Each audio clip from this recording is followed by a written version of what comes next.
Good morning to you all. In this session of pharmaceutical engineering, here we are discussing about steam jacketed kettle. It is also known as evaporating pan.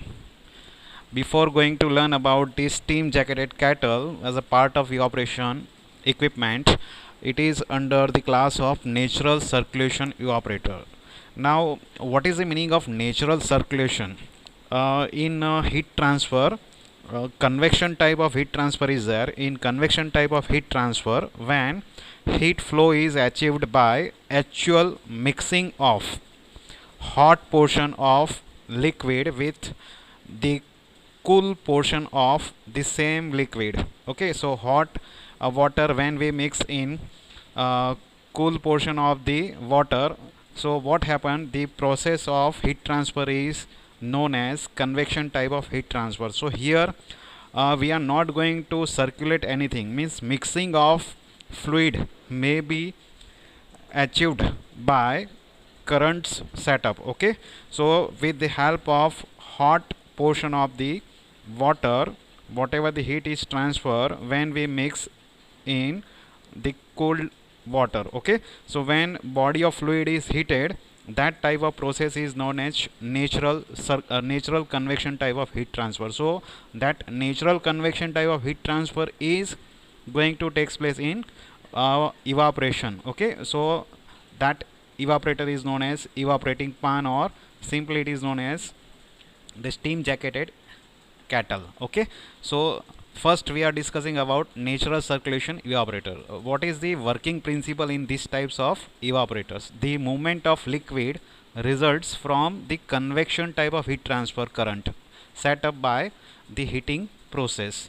Means convection currents means the process in which heat moves through a gas or liquid as the hotter part rises and the cooler part sinks. Okay, so in this way continuously the heat is going to transfer.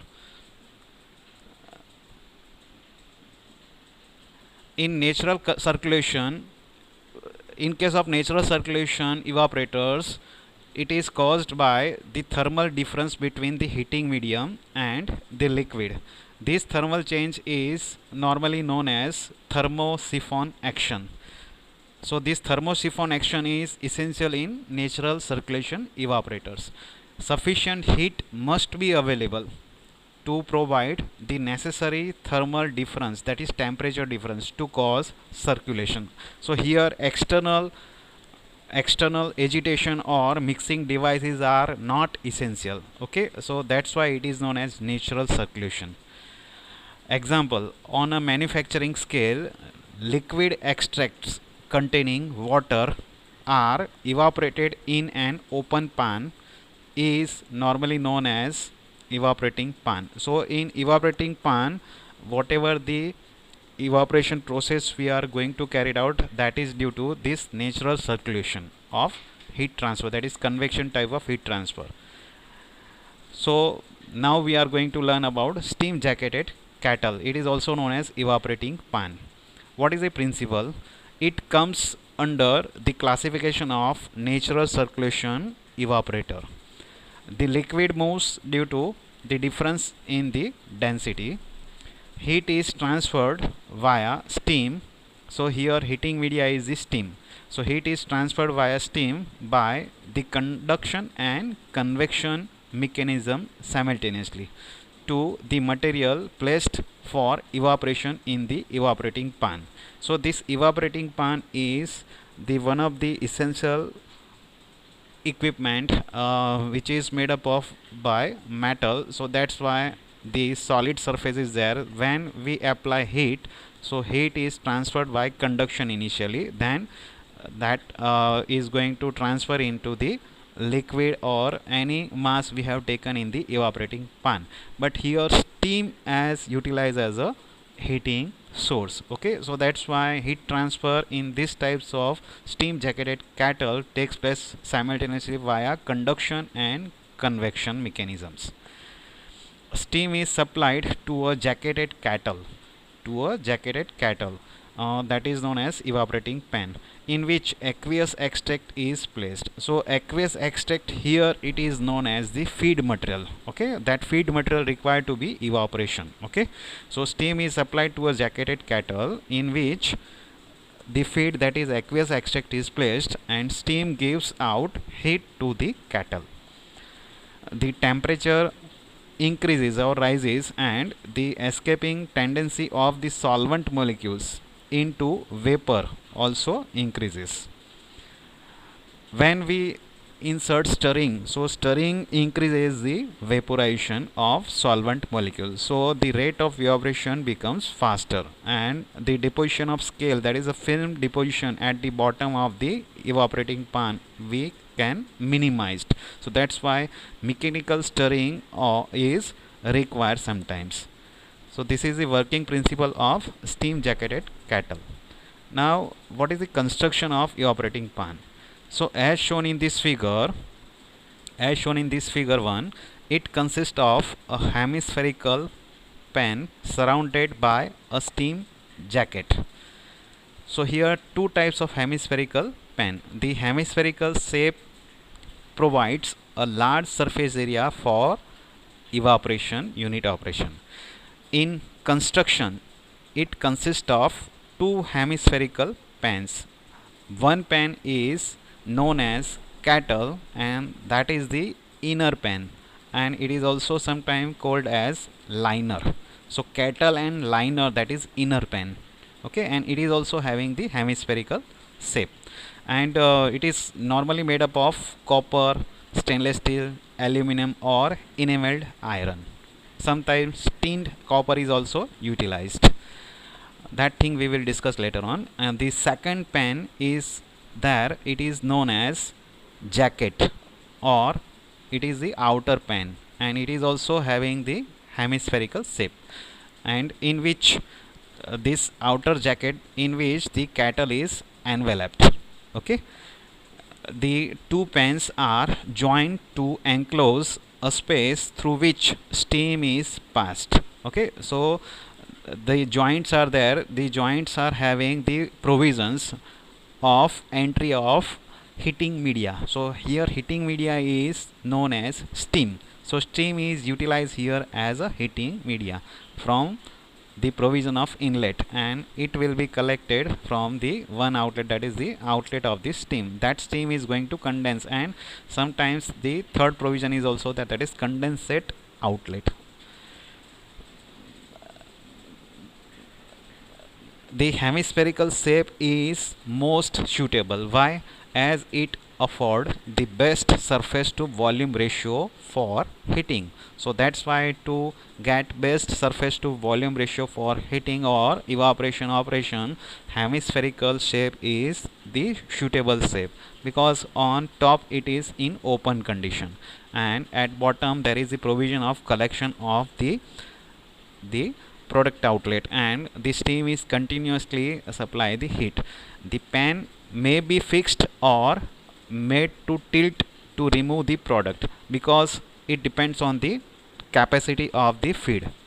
Clear? So based on the capacity of feed, the kettle may be fixed or it may be tilted. So that type of provision is there, so for the collection of the product at the end of the evaporation operation. For convenience in emptying the fixed pan, a tube passes from the lowest point of the inner pan, that is liner or kettle, through jacket fitted with a tap to withdraw the evaporated liquid. So whatever the evaporated liquid is at, that provision is there. With the help of tube we can collect the evaporated liquid in the form of vapors. Another tube from jacket, that is the outermost pan, to carry condensate of the steam, that is the heating medium. So the heating medium, that is the vapor liquid, that vapor liquid is here aqueous vapor. So that vapor is going to condensate, and that condensate in the form of liquid is collected from the bottom through jacket. Which types of materials of construction of this evaporating pan? The inner pan, that is known as kettle or liner, must be made of good conductor. So good conductor means good heat conductor. Heat passes from steam to liquor. That liquor is here aqueous extract. Okay, so aqueous extract, that is a feed, is known as here liquor. Okay, so which types of metals are commonly used? One is the copper. It is an excellent metal because of good conductivity, good heat conductivity, but it gets dissolved in the acidic liquids. So part of the copper is going to dissolve if acidic liquids are there. Hence tinned copper is commonly used instead of copper itself to minimize its dissolution in acidic liquid. So tinned copper is commonly used for making of kettle. Next type of metal is available, that is stainless steel, and it is also highly resistant to corrosion and it is having good conductivity. Next, aluminum and enameled iron. So these types of metals are used for construction of inner pan, that is kettle or liner. The outer pan is commonly known as jacket. It is made up of poor heat conductor to prevent the loss of heat. It means to prevent the loss of heat. Which types of metals are commonly used? Such as iron, tin iron.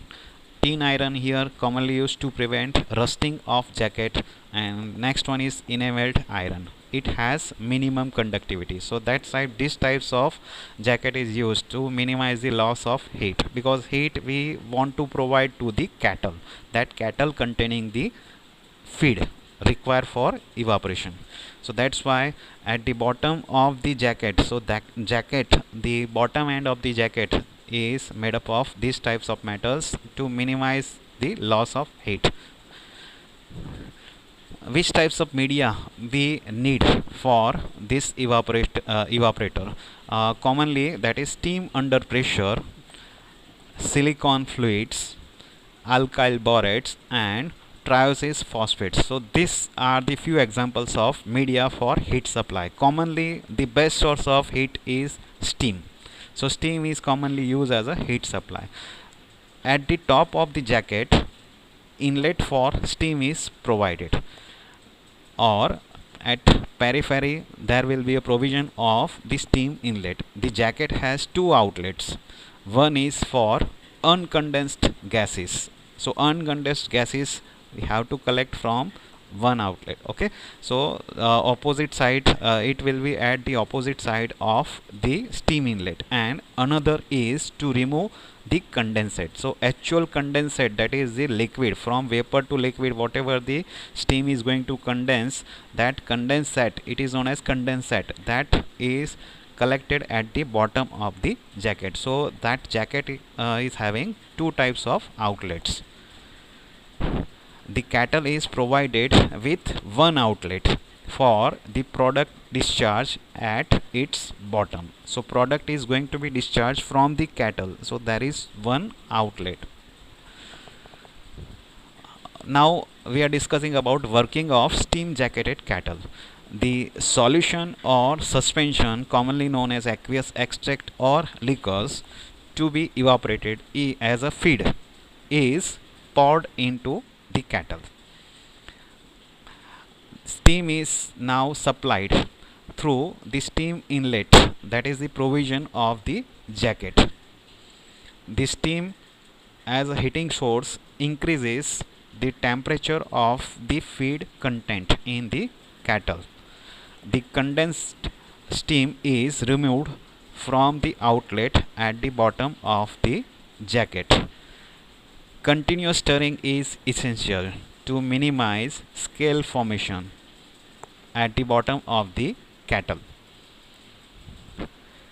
The contents must be stirred manually for smaller volumes. If smaller volume liquid extracts are there, then the manual stirring is there, and if large volumes of aqueous extracts are there, mechanical stirring is essential.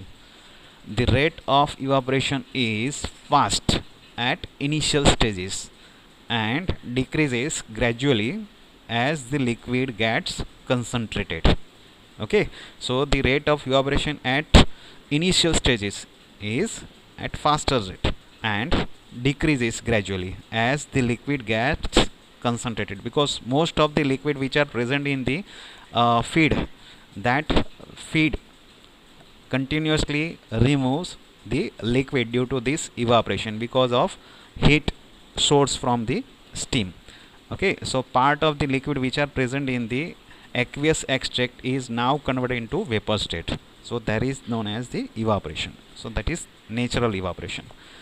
A kettle of capacity up to 90 liters may be made to tilt. So this is the this is the one type of arrangement how we can tilt, means move the kettle. If the kettle is having the capacity up to 90 liters, if more than 90 liters, then it is fixed. So tubes are there, with the help of tubes we can remove the concentrated syrupy mass, that is concentrated aqueous mass after evaporation unit operations. So that type of provision is there. So here kettle capacity is important. If it is up to 90 liters or less than 90 liters, it is going to tilt. So that's why it is going to move, and we can easily collect the concentrated aqueous extract at the end of evaporation unit operation.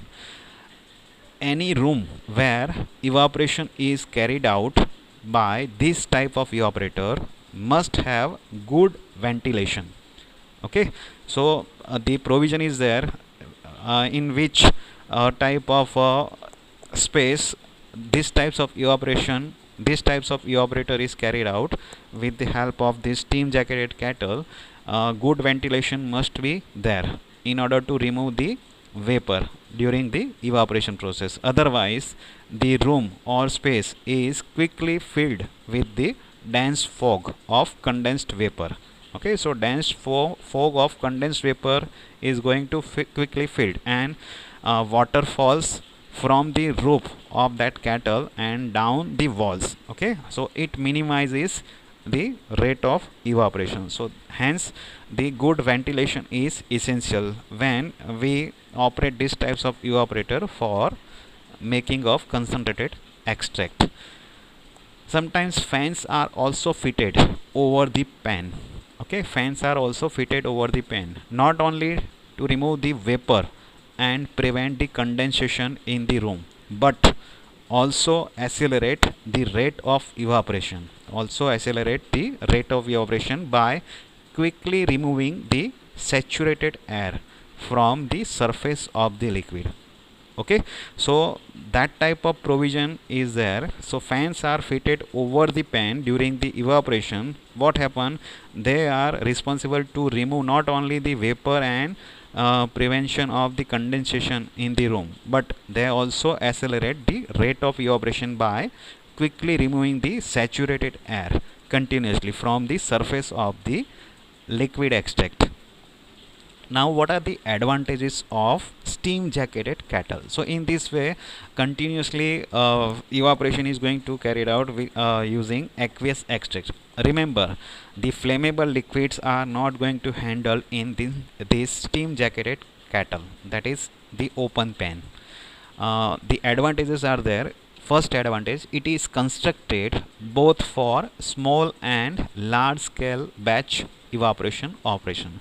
So it is available as small scale as well as large scale batch evaporation operation purpose. It is simple in construction. The structure is very easy. So easy to operate, easy to clean, and easy to maintain. Its cost of installation and maintenance is low.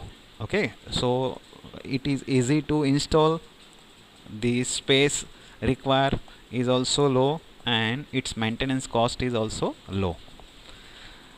Wide varieties of materials can be used for its construction. Which types of materials? Because it is metallic, so number of types of metals can be utilized, depends on the good conduction of heat. So copper, tin copper, stainless steel, aluminum, etc. can be utilized. Ease of stirring of the feed contents as well as ease of product removal. So depends on the types of provisions, the Heating media is easy to insert during the evaporation process, and the condensed liquid is also going to be collected according to the provision. Then stirring is also easy from the top because it is open pan and hemispherical shape, as well as the product removal is also easy from the bottom of the kettle. Okay, so that type of fabrication is possible in steam jacketed kettle. So these are the advantages of steam jacketed kettle. Now what are the disadvantages of steam jacketed kettle? The first, all the liquor means the aqueous extract or feed is heated all the time during evaporation. So these types of evaporator is not satisfactory for thermolabile materials because the evaporation is carried out for long time. So long time exposure is there, so that's why thermolabile means heat sensitive materials are not suitable using this steam jacketed kettle. Heat economy is less, means cost per unit material is more, so that's why this is also disadvantage of steam jacketed kettle. Next, there is no provision to evaporate under reduced pressure, means under vacuum it is not applicable. Hence, for thermolabile materials, normally that is the heat sensitive materials, that type of provision is required, but that is not possible in case of steam jacketed kettle. As it is open type, vapor passes into atmosphere, which can lead to saturation of the atmospheric air, showing the evaporation and causing discomfort. Okay, so there may be saturation, so hence the fans are going to be circulated in order to move the saturated air surrounding this evaporating pan. So that type of provision is required, so that is also disadvantage. The heating surface is limited, because of capacity of kettle. Okay, 90 liters capacity or greater than 90 liter capacity, so that is the capacity. So heating surface is limited from the bottom of the kettle, and hence decreases proportionality to increase in size of the pan. Next, boiling point of water cannot be reduced, since reduced pressure can't be created in open type pan. Okay, so here the boiling point of water is not going to be reduced as reduction of pressure is not available, so that is also disadvantage. So it is highly suitable only for thermostable material, so it is not suitable for thermolabile materials because of long periods of exposure. Last disadvantage is there in some literatures. Poor heat transfer coefficient leads to the formation of films at the bottom of the evaporator. Okay, so scale formation is there, and hence what happen, the heat transfer resistance is there, so that's why the heating time, more heating time is required to get desired concentration of the aqueous extract. Okay, so more heating time is required due to poor heat transfer coefficient and film deposition at the bottom of the evaporator. Now what are the applications of this steam jacketed kettle? First, it is suitable for concentrating only aqueous extract and thermostable liquor. So it is not suitable for thermolabile liquor materials and non-aqueous means highly flammable type extract. Okay, the example is there. Normally it is utilized for licorice extract. Okay, licorice extracts are common example that can be utilized to get concentrated licorice extract. Okay, so with the help of this steam jacketed kettle, dilute licorice extract part of aqueous solvent we have to remove with the help of this evaporating pan, and we will get the concentrated licorice extract as a end product. It is suitable for liquid extracts containing water. Okay, liquid extract containing water as a menstruum in case of liquorized liquid extract. So this steam jacketed kettle is widely utilized for aqueous form of extract. Okay, so it is used only for aqueous form of extract. It is not suitable for flammable liquid extracts. Clear? So these are the few applications. So to concentrate any type of thermostable extract, it is widely utilized. So these are the uses of steam jacketed kettles. So this is the end of session 20 of pharmaceutical engineering about the discussion of steam jacketed kettle. Thank you. Happy learning. If you have any question in this session, submit it to my email ID.